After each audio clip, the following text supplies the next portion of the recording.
रोज की लाइफ में हमें बहुत ज्यादा जानकारी मिलती है।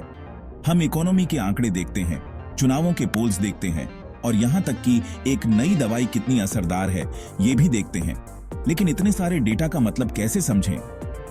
यहीं पर क्वांटिटेटिव रिसर्च काम आता है। क्वांटिटेटिव रिसर्च एक सिस्टमैटिक इन्वेस्टिगेशन है जो हमारे आसपास की दुनिया के बारे में सवालों के जवाब देने के लिए न्यूमेरिकल डेटा का यूज करता है। यह ट्रेंड्स, रिलेशनशिप्स और पैटर्न्स को समझने के लिए नंबर्स को मेजर, एनालाइज और इंटरप्रेट करने के बारे में है। इसे रिसर्च की दुनिया का डिटेक्टिव समझो, जो मिस्ट्रीज को सॉल्व करने के लिए पक्के सबूतों का यूज करता है। क्वांटिटेटिव रिसर्च इतना इंपॉर्टेंट क्यों है? क्योंकि यह ऑब्जेक्टिव और रिलायबल इंसाइट्स देता है। यह हमें सिर्फ अंदाजा लगाने और ओपिनियन से आगे बढ़ने में हेल्प करता है, जिससे हम हेल्थ केयर, एजुकेशन और बिजनेस जैसे अलग अलग फील्ड्स में इन्फॉर्म्ड डिसीजंस ले सकते हैं। नई दवाओं की इफेक्टिवनेस को टेस्ट करने से लेकर कंज्यूमर बिहेवियर को समझने तक, क्वांटिटेटिव रिसर्च दुनिया को समझने के तरीके को आकार देने में एक क्रूशियल रोल प्ले करता है। मान लो आप एक किसान हो और जानना चाहते हो कि कौन सा फर्टिलाइजर सबसे अच्छी फसल देगा। आप अलग अलग फर्टिलाइजर्स को ऐसे ही रैंडमली तो नहीं डालोगे, है ना? आप यह देखने के लिए कंडीशंस को कंट्रोल करना चाहोगे कि असल में कौन सा फर्टिलाइजर फर्क लाता है। यही एक्सपेरिमेंटल रिसर्च का मूल है। एक्सपेरिमेंटल रिसर्च साइंस लैब में कंट्रोल्ड एक्सपेरिमेंट की तरह है।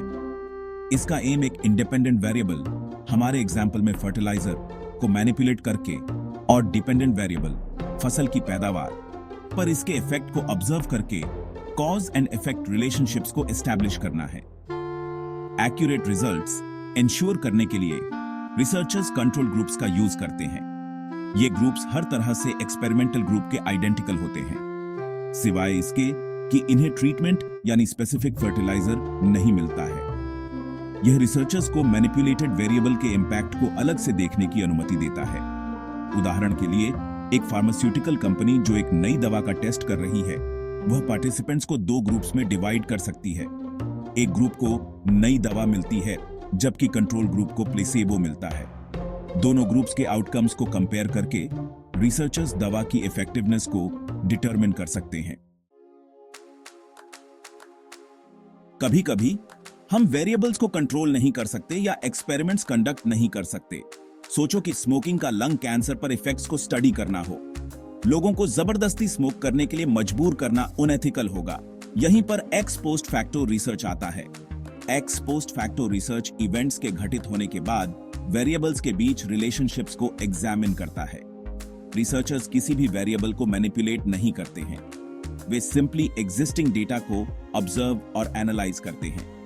एक्सरसाइज और स्ट्रेस लेवल्स के बीच के लिंक की इन्वेस्टिगेट करने वाली एक स्टडी के बारे में सोचें। रिसर्चर्स लोगों से उनकी एक्सरसाइज हैबिट्स और स्ट्रेस लेवल्स के बारे में सर्वे कर सकते हैं। डेटा को एनालाइज करके वे देख सकते हैं कि क्या दोनों के बीच कोई कॉरिलेशन है, भले ही उन्होंने यह कंट्रोल नहीं किया कि लोगों ने कितना एक्सरसाइज किया। एक्स पोस्ट फैक्टो रिसर्च उन सिचुएशंस को स्टडी करने के लिए हेल्पफुल है जहां वेरिएबल्स को मैनिपुलेट करना इम्पॉसिबल या अनएथिकल है। यह रिसर्चर्स को कॉम्प्लेक्स फिनोमेना में इनसाइट्स गेन करने और पोटेंशियल रिस्क फैक्टर्स या कंट्रीब्यूटिंग फैक्टर्स को आइडेंटिफाई करने की अनुमति देता है। सेक्शन 4, कोरिलेशनल रिसर्च, छिपे हुए कनेक्शंस को उजागर करना। क्या आपने कभी नोटिस किया है कि जो लोग ज्यादा फ्रूट्स और वेजिटेबल्स खाते हैं, उनकी ओवरऑल हेल्थ बेहतर लगती है? इसका मतलब यह नहीं है कि फ्रूट्स और वेजिटेबल्स खाना डायरेक्टली अच्छी सेहत का कारण बनता है, लेकिन हो सकता है कि कोई कनेक्शन हो। कोरिलेशनल रिसर्च यही एक्सप्लोर करता है। कोरिलेशनल रिसर्च का एम यह डिटरमिन करना होता है कि दो या दो से ज्यादा वेरिएबल्स किस हद तक रिलेटेड हैं। यह हमें यह समझने में हेल्प करता है कि क्या एक वेरिएबल में चेंजेस का संबंध दूसरे वेरिएबल में चेंजेस से है। कोरिलेशंस पॉजिटिव या नेगेटिव हो सकते हैं। पॉजिटिव कोरिलेशन का मतलब है कि जैसे जैसे एक वेरिएबल बढ़ता है, वैसे वैसे दूसरा भी बढ़ता है। उदाहरण के लिए, हाइट और वेट का अक्सर पॉजिटिव कोरिलेशन होता है। लंबे लोग ज्यादा भारी होते हैं। नेगेटिव कोरिलेशन का मतलब है कि जैसे जैसे एक वेरिएबल बढ़ता है, वैसे वैसे दूसरा घटता है। उदाहरण के लिए, स्ट्रेस लेवल्स और स्लीप क्वालिटी के बीच अक्सर नेगेटिव कोरिलेशन होता है। ज्यादा स्ट्रेस अक्सर कम नींद की ओर ले जाता है।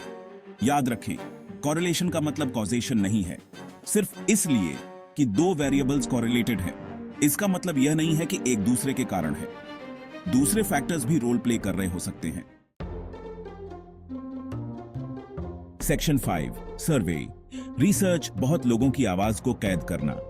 पॉलिटिकल एनालिस्ट चुनाव परिणामों की भविष्यवाणी कैसे करते हैं? कंपनीज कंज्यूमर प्रेफरेंसेस कैसे समझती हैं? अक्सर जवाब होता है सर्वे रिसर्च। सर्वे रिसर्च में लोगों के एक ग्रुप यानी सैंपल से डेटा कलेक्ट करना शामिल होता है ताकि फाइंडिंग्स को एक लार्जर पॉपुलेशन के लिए जनरलाइज किया जा सके। यह लोगों के ओपिनियंस, बिहेवियर्स या एक्सपीरियंसेस के बारे में इंफॉर्मेशन गैदर करने के लिए क्वेश्चनेयर्स या इंटरव्यूज का यूज करता है। सर्वे रिसर्च के सबसे वेल नोन एग्जांपल्स में से एक है इंडियन सेंसस।